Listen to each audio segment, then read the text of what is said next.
This is all about demand, a short video lesson about demand. Here's what you can expect to learn. We're going to look at the definitions for demand, notional demand, effective demand, derived demand, and ceteris paribus, and we're going to understand the difference between demand and quantity demanded, and how each responds to a change in price. First of all, let's talk about the definition for demand. The textbook says that this is the quantity of a product that consumers are willing and able to purchase at a given price over a period of time. The most important part of this definition is this bit here, at a given price. We are going to see just how important this is a bit later on, but make sure it's underlined in your notes.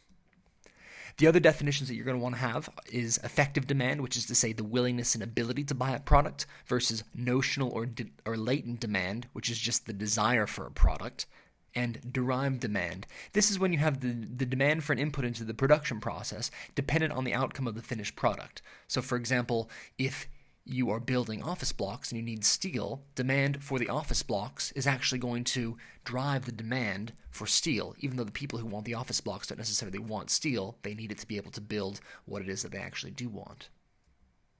Ceteris paribus is a fancy way of saying all other things being equal. We like it in economics because we like to get this idea that we're going to remove any of these other variables that are going to confuse us if we're trying to establish a cause and effect relationship. So let's think about with golf. If the price of golf goes up, we would expect the quantity demanded for golf to go down. That's the law of demand. Now, if we add other variables into this, for example, the nationwide golf craze, if that were happening, that just makes things a bit trickier because the water's a bit murky, if you see what I mean. The price of golf goes up, we'd expect quantity demanded to go down, but then there's this nationwide golf craze, which would mean that the quantity demanded would tend to go up. So we don't know what's happening. So ceteris paribus, when we say it, all that it means is we're getting rid of all these extra variables, and we're just trying to keep it down to the very basics. The price of golf goes up, and so we'd expect the quantity demanded for golf to go down. So now we can get into this idea of what we came here for, which is demand. Where does demand come from? Well, like we said, it's the willingness and ability of consumers to buy a product at a given price over a period of time. So it comes from consumers' desire. And we've got these three guys here. We're going to say they're our consumers, and they're in the market for jeans. Now, because we want ceteris paribus, we want to remove all the other variables. Let's just say that they're all in the market for the same type of jeans, Levi's 501s. Right? So if we look at these guys' preferences, the guy on the left, he really likes his jeans. He wears them all the time. He wears them out, so he's willing to pay £100 for them. The guy in the middle, he likes jeans but not quite so keen. He's willing to pay $60. The guy on the right doesn't really care about jeans, but for £20 he'd buy a pair. This just comes down to their individual preferences and their opportunity cost of what they would be able to spend the money on if they weren't going to be spending that money on a pair of jeans. So the way we put this into an economics framework, again, we make sure that we have our graph, we make sure that the axes are labeled correctly, price on the y-axis, quantity on the x-axis, and we draw our demand curve, a downward sloping curve that we label D. Now, I want you to think about the demand curve as just representing these guys and their willingness and ability to buy the jeans. These guys practically live on the demand curve. The guy who really likes his jeans, he's right up there. The guy in the middle, he's there, and the guy out on the right, he's out there. And all that this does is it shows the relationship between how much they'd be willing to pay and how many people are actually out there that are willing to and able to pay at that given price. Now, because demand is the quantity demanded at a given price, we can take any given price and experiment with it to see exactly how many people are going to be demanding that product. So if we say just, for example, at 60, we want to figure out how many people are going to be demanding the product.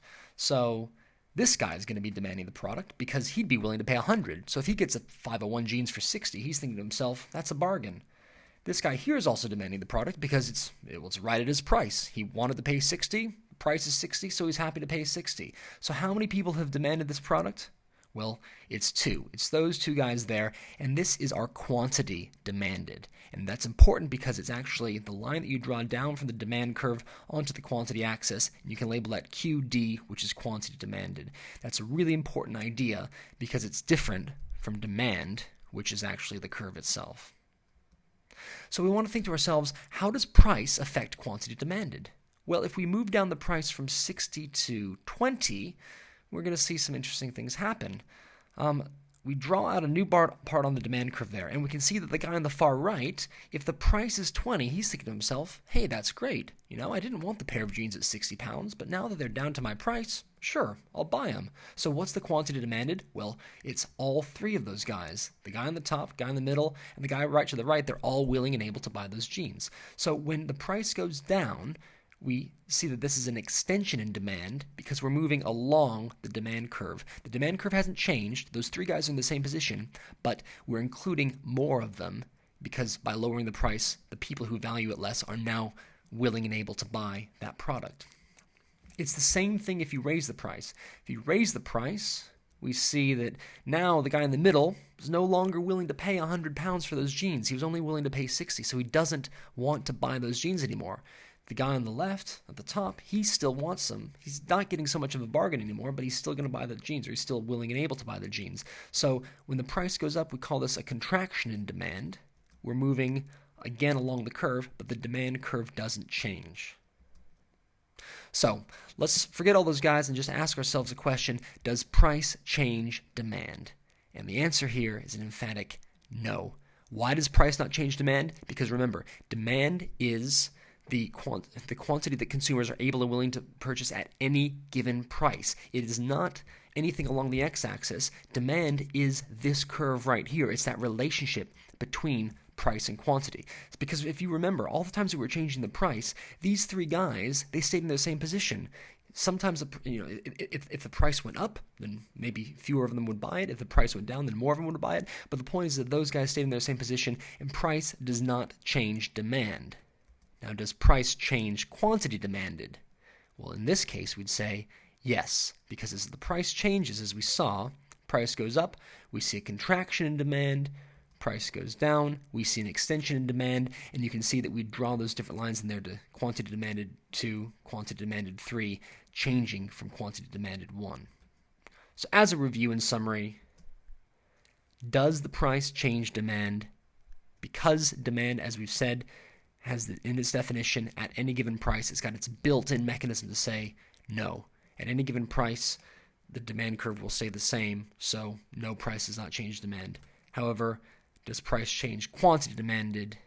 Yes, and you should recognize that it's through extensions and contractions in the demand curve, which is to say we're moving along the curve,